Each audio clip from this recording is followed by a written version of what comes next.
State planning commission के नैब सदर नशीन B Vinod Kumar को Tata institute of social science advisory council रुकन नामजद किए जाने पर सैयद अकबर हुसैन सदर नशीन अक़लियती मालियाती कॉरपोरेशन, वहीद अहमद एडवोकेट रुकन तेलंगाना स्टेट वक्फ बोर्ड की क़यादत में TRS सीनियर कायदीन सैयद अलमदार हुसैन, मोहम्मद सैयद अहमद, बाबा अहमद हुसैन व दीगर कायदीन उनके क़यामगाह मिनिस्टर क्वार्टर बंजारा हिल्स में मुलाकात करते हुए तहनीत पेश की।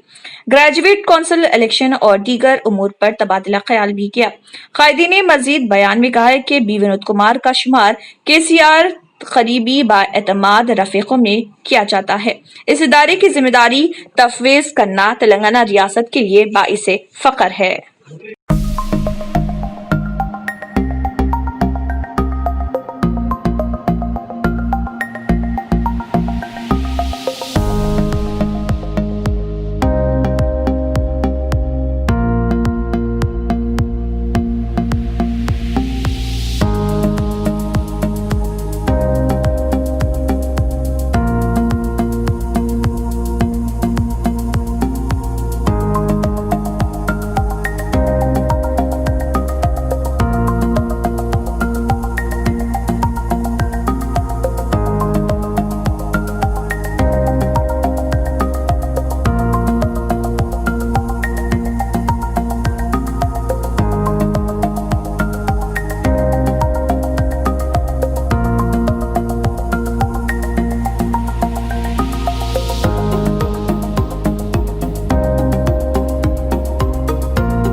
किया है तो यहाँ पर रेड कलर का सब्सक्राइब बटन दिख रहा है, उसे क्लिक करें और हमारे चैनल को सब्सक्राइब कीजिए और साथ ही साथ बेल आइकन को भी क्लिक कीजिए, जिससे आपको ताज़ा अपडेट मिलती रहे।